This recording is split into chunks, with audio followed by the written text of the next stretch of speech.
Hi there, and welcome. Are you ready for a really magical story? This one is all about a mother's love, a love so big it could do the impossible. It's about a wish she made and her two amazing sons who decided to make that wish come true. Let's dive in. So let's start with a really big question, something to think about. What do you think a mother's greatest love feels like? Well, the mother in our story, her name is Devaki.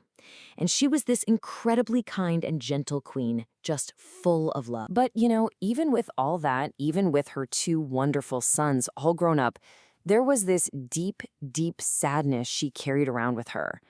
See, a long time ago, something just awful happened. Her first six baby boys.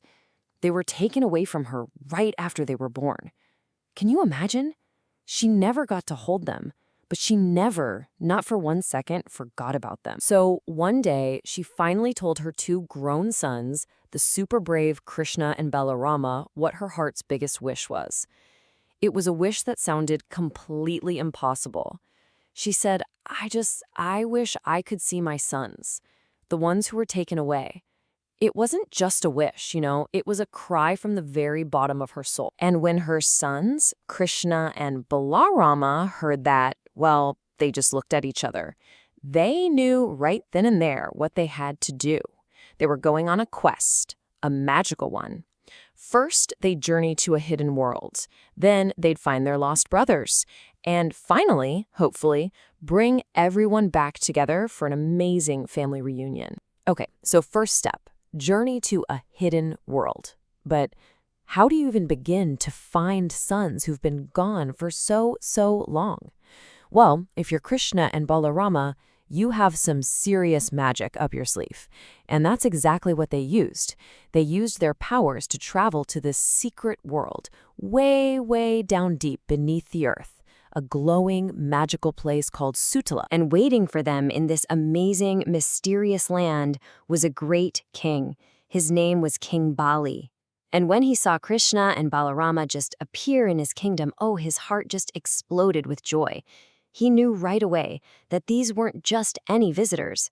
They were someone truly special. In fact, King Bali was so filled with respect that he immediately bowed down to them. He even brought them water and washed their feet himself. That was like the biggest sign of honor you could give. It was his way of saying, you are the most important visitors in the whole universe, and I am so happy you're here. All right, a new chapter, The Secret of the Sons. After King Bali welcomed them so warmly, he had to ask, so what brings you to my kingdom? And this was it. This was the moment. Krishna was finally ready to tell a secret, a story that had been forgotten for a very, very long time. So Krishna explained that his lost brothers, well, they weren't just regular boys. They were actually these amazing beings from the heavens, kind of like angels. But way back when, they made a pretty big mistake. They laughed at somebody important, and it really wasn't the right thing to do.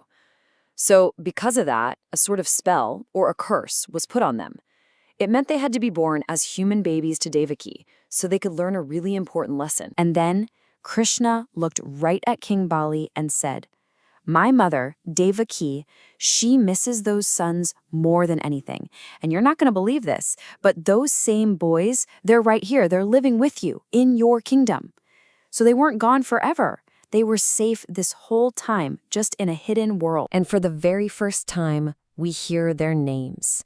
They weren't just the lost sons anymore. They were Smara, Udgita, Parishwanga, Patanga, Kshudrabrit, and Khreni. They had names, and after all this time, someone was finally here for them. Okay, here we go. The magical reunion. It's time to bring the boys home. King Bali, what a great guy. He totally understood. He gave his blessing for the boys to go with their brothers. And so, Krishna and Balarama, with their 6 long-lost brothers, made the incredible journey all the way back from Sutala to their home city of Dwarka. Just try to picture this. Krishna and Balarama walk into the palace, and right behind them are 6 young boys. They did it. They brought the sons they had promised to find right back to their mother, Devaki. The moment Devaki saw them, it was like all those years of sadness just vanished. Poof! Gone. Her heart was so full of love, it felt like it was going to overflow. And the story tells us something so beautiful. Her love was so strong, so pure, that magical mother's milk started to flow, just filled with all the love she'd been saving up for them all this time. She just pulled them in, hugging every single one of them so, so tightly.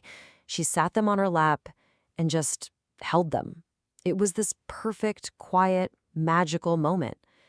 After all that time, all that sadness, for this one moment, they were a whole family again. And then Devaki fed her sons that magical milk. And right then, something amazing happened.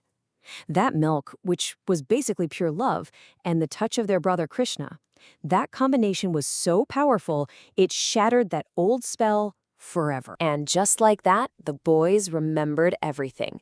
They remembered who they really were, those special beings from the heavens. Their lesson was learned, their time on earth was done, so they bowed down to their mother, Devaki, and their father, and of course to their incredible brothers, Krishna and Balarama. And then, everyone just watched in awe as they began to float up, up, up, right back to their real home in the sky. So, what does this all mean? What does this story give to us? Well, Devaki watched them go. But she wasn't sad this time, not at all. She was just amazed. She got to see her sons again. She got to see them go home where they belonged. And she finally, truly understood the incredible power of her own son Krishna's love. Her heart was totally, completely at peace. And here's the coolest part. This story, it comes with its own little blessing. The ancient book it comes from says that whoever hears this story and really thinks about that incredible love, they find a little place of peace and safety inside their own heart. Isn't that wonderful? Just listening to the story is like a gift that helps us feel calm and happy too. So as we finish up here, I want to leave you with this thought. Devaki's love was so powerful, it literally reached across different worlds and broke a magic spell. It really makes you wonder, right? What kind of amazing, beautiful magic can the love in your own life create?